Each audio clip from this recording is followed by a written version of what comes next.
Hello दोस्तों, नमस्कार। Welcome to this video. उम्मीद करता हूं आप सब बहुत बढ़िया होंगे। तो साथियों, आप जानते हैं हम लोग जनरल स्टडीज का अध्ययन कर रहे हैं और जनरल स्टडीज में हम लोग मॉर्निंग में करंट अफेयर्स को कवर करते हैं। जी हाँ, करंट अफेयर्स के उन इंपॉर्टेंट क्वेश्चंस को जो आपके एग्जाम के दृष्टिकोण से इंपॉर्टेंट हैं और पिछले एक साल के हैं, यानी आपके एग्जाम्स में पूछे जा सकते हैं, उन्हीं क्वेश्चंस को हम यहाँ पर चूज करते हैं। साथियों, आप जानते हैं ये वीडियो नियमित तौर पर सुबह में 7 बजे आपको डेली प्राप्त होती है। इसके अतिरिक्त शाम को क्लास होती है जो आपके जीएस के पॉइंट ऑफ व्यू से बहुत ज़्यादा इंपॉर्टेंट है। तो अगर आप किसी भी प्रकार के गवर्नमेंट सर्विस के एग्जाम की तैयारी कर रहे हैं तो ये जो श्रृंखला है आपके जीएस की करंट अफेयर की बेहद इंपॉर्टेंट है। तो अगर आप चाहते हैं जो कुछ भी मैं बोलता हूँ पढ़ाता हूँ सब कुछ लिखे हुए पीडीएफ के रूप में मिल जाए और टेस्ट एमक्यूज में आप पार्टिसिपेट कर पाएँ, तो आप हमारे इस नंबर 9565272442 नंबर पर व्हाट्सएप के माध्यम से कॉन्टैक्ट कर लें। एक छोटी सी फीस है, पे करके आप ग्रुप में जुड़ सकते हैं जहां पर आपको सब कुछ आपके एग्जाम ओरिएंटेड मटेरियल प्रोवाइड करा जाता है। आइए वीडियो को शुरू करते हैं। लेते हैं भैया पहला क्वेश्चन है, चंद्रयान 3 को किस रॉकेट का उपयोग करके लॉन्च किया गया था?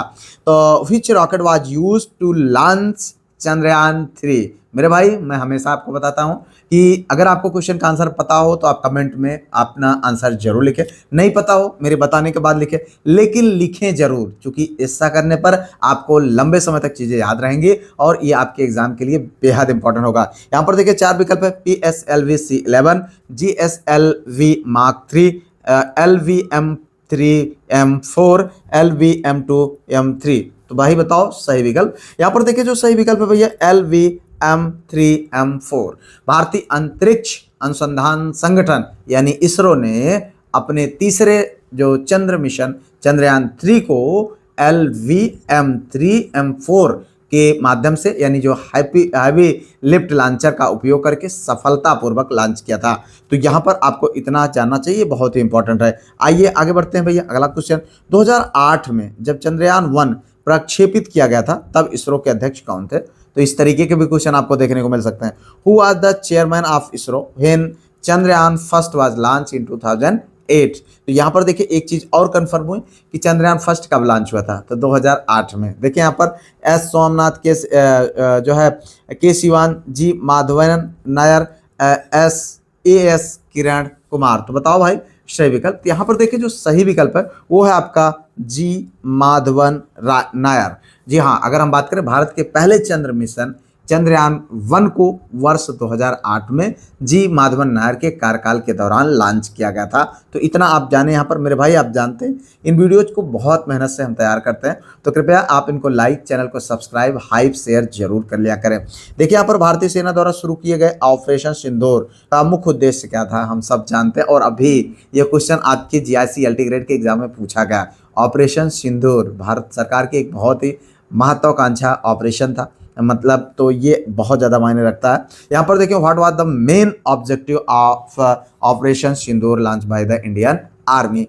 तो सीमा पर घुसपैठ रोकना, पीओके में आतंकवादी ठिकानों को नष्ट करना, कश्मीरी पंडितों का पुनर्वास करना, विदेशी पर्यटकों की सुरक्षा। तो यहाँ पर देखिए जो सही विकल्प है मित्र वो है आपका बी आंसर, पीओके में आतंकवादी ठिकानों को नष्ट करना। पीओके यानी पाक ऑक्युपाइड कश्मीर। जी हाँ, जो पाकिस्तान के हिस्से में मतलब जो अधिकृत में अभी कश्मीर का भाग है, उस जगह पर जो आतंकवादी ठिकाने हैं उनको नष्ट करने के लिए ऑपरेशन चलाया गया था। अगर हम बात करें भारतीय सेना द्वारा 6 और 7 मई 2025 की रात को शुरू किए गए ऑपरेशन सिंदूर का मुख्य उद्देश्य पाकिस्तान और पाकिस्तान का जो अधिकृत क्षेत्र है, जैसे अभी हमने बताया पीओके में सक्रिय आतंकवादी ढांचे, उनके ट्रेनिंग कैंपों और लॉन्च पैड को नष्ट करना था। यह कार्रवाई पहलगाम में हुए आतंकी हमले के जवाब में की गई थी, जिसमें सटीक एयर स्ट्राइक के जरिए अब्दुल रऊफ अजहर सहित 100 से अधिक आतंकवादियों को मार गिराया गया। मेरे भाई आगे बढ़ते हैं। अगला क्वेश्चन देखिए यहाँ पर,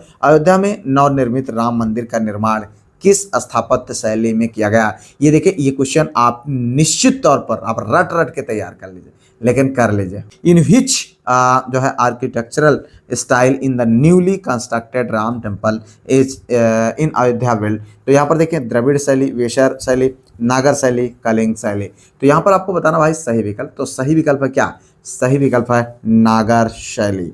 मेरे भाई हम बात कर रहे हैं किसका? राम मंदिर के स्थापित कला की।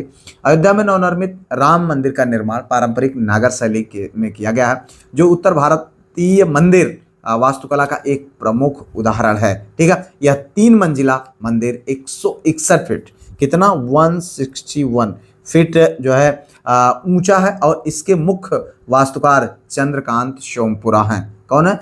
चंद्रकांत सोमपुरा। तो इसीलिए मैं कहता हूं कोई जरूरी नहीं जो स्क्रीन पे आपको क्वेश्चन दिख रहे हैं वही आपके एग्जाम में आपसे पूछे जाए। संबंधित क्वेश्चन जो डिस्कस करते हैं, फैक्ट को डिस्कस करते हैं, तो वो भी आपके लिए बेहद इंपॉर्टेंट होते हैं। इसीलिए आप पीडीएफ और टेस्ट क्विजेज को जरूर पार्टिसिपेट करिए। यहाँ पर देखिए, मंदिर के निर्माण में राजस्थान के गुलाबी बलुआ पत्थर और ग्रेनाइट का उपयोग किया गया है। ठीक है, तो अगर आप चाहते हैं कि आपको ये सब कुछ पीडीएफ के रूप में मिल जाए तो नंबर जो है 9565272442 नंबर पर व्हाट्सएप के माध्यम से कांटेक्ट कर लें। छोटी सी फीस भी करें और ग्रुप में जुड़ जाएं। यहाँ पर देखें, राम मंदिर का डिजाइन तैयार करने वाले वास्तुकार का नाम बताओ आपको। What is the name of the architect who design the Ram मंदिर टेम्पल? विमल पटेल, चंद्रकांत सोमपुरा, अरुण योगीराज, राम बी सुतार। मेरे भाई आपको बताना है सही विकल्प। सही विकल्प है चंद्रकांत सोमपुरा। यहाँ पर देखें, अयोध्या के राम मंदिर का मुख्य डिजाइन चंद्रकांत सोमपुरा ने तैयार किया था। वे अहमदाबाद के एक प्रसिद्ध मंदिर वास्तुकार परिवार से हैं। ठीक है, जैसा कि हमने इससे पहले ही क्वेश्चन में देखा। और इस परियोजना में उनके साथ उनके बेटे निखिल और आशीष सोमपुरा ने भी उनका योगदान दिया था। तो सोमपुरा परिवार की 15वीं पीढ़ी भारत के कई प्रमुख मंदिरों का डिजाइन बना चुकी है। तो इतना आप यहाँ पर जानें। आगे बढ़ते भाई, अगला क्वेश्चन, भारत के नए संसद भवन का उद्घाटन 28 मई 2023 को किसकी जयंती के अवसर पर किया गया? देखिए यहाँ पर, the new Parliament House of India was inaugurated on 28 May 2023 on the birth anniversary of home. तो यहाँ पर देखिए 4 विकल्प है, महात्मा गांधी, विनय दामोदर सावरकर, भीमराव अम्बेडकर, सरदार वल्लभ भाई पटेल। तो अगर आप देखें एलिमिनेट करेंगे तो यहाँ पर देखिए गांधी जी का जन्मदिन 2 अक्टूबर को मनाया जाता है। ठीक है, भीमराव अम्बेडकर का अभी 14 अप्रैल को मनाने वाले हैं आप। ठीक है, सरदार वल्लभ भाई पटेल की अगर हम बात करते हैं तो 31 तारीख को आप मनाते हैं। ठीक है, और उसके बाद अगर हम दामोदर सावरकर की बात करते हैं तो यहीं बचते हैं और यहीं आपके सही विकल्प हो जाएंगे मेरे भाई। ठीक है, तो इसलिए आप इस तरीके से भी अलग अलग तरीके से भी क्वेश्चन के आंसर को देने का प्रयास करें। हम अगर बात करें इस जो है संसद भवन की मतलब इनॉग्रेशन की, तो प्रधानमंत्री नरेंद्र मोदी ने नए संसद भवन का उद्घाटन इन्हीं साहब यानी विनायक दामोदर सावरकर की 140वीं जयंती के उपलक्ष्य में 28 मई 2023 को किया था। तो इतना आप इस क्वेश्चन संबंधित जाने। आगे देखें, नए संसद भवन के संयुक्त सत्र यानी जॉइंट सेशन में अधिकतम कितने सदस्यों के बैठने की व्यवस्था है? What is the maximum seating capacity for members in the joint session of the new parliament building? तो यहाँ पर देखें 888, 384, 1272, 1000। बताओ सही विकल्प। तो देखिए यहाँ पर सही विकल्प है 1272 यानी 1272। नए संसद भवन की अगर हम बात करें, लोकसभा हॉल को इस तरह डिजाइन किया गया है कि संयुक्त सत्र के दौरान इसमें अधिकतम कितने 1272 सदस्य एक साथ बैठ सकते हैं। ठीक है, चलो आगे देखते हैं भैया अगला question. Statue of social justice यानी बाबा साहेब अम्बेडकर की प्रतिमा किस शहर में स्थापित की गई है?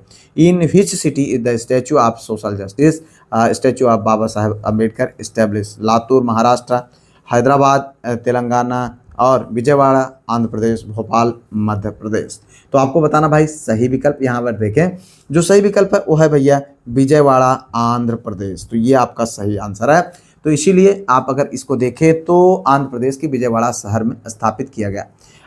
ये जो है 206 फीट की, कितनी 206 फीट की, आप देखें 206 फीट की ऊंची डॉक्टर भीमराव अंबेडकर की कांस्य प्रतिमा है, जिसे आंध्र प्रदेश सरकार द्वारा 19 जनवरी 2024 को विजयवाड़ा के स्वराज मैदान में राष्ट्र को समर्पित किया गया। ठीक है, आगे बढ़ते हैं भैया अगला क्वेश्चन। यहाँ पर देखिए, मध्य प्रदेश के ओंकारेश्वर में नर्मदा नदी के किनारे मांधाता पर्वत पर स्थित 108 फीट ऊंची आदि शंकराचार्य की प्रतिमा को क्या नाम दिया गया? Statue of honour, statue of oneness, statue of peace, statue of believe? तो बताओ सही विकल्प। तो यहाँ पर देखिए, जो सही विकल्प है स्टैचू ऑफ वननेस। जी हाँ, यहाँ पर अगर देखें तो यही आपका सही विकल्प होगा। मध्य प्रदेश के अगर हम बात करें, मध्य प्रदेश के ओंकारेश्वर में नर्मदा नदी के किनारे मांधाता पर्वत पर स्थापित आदि शंकराचार्य की 108 फीट कितनी 108 फीट ऊंची प्रतिमा को स्टैचू ऑफ वननेस यानी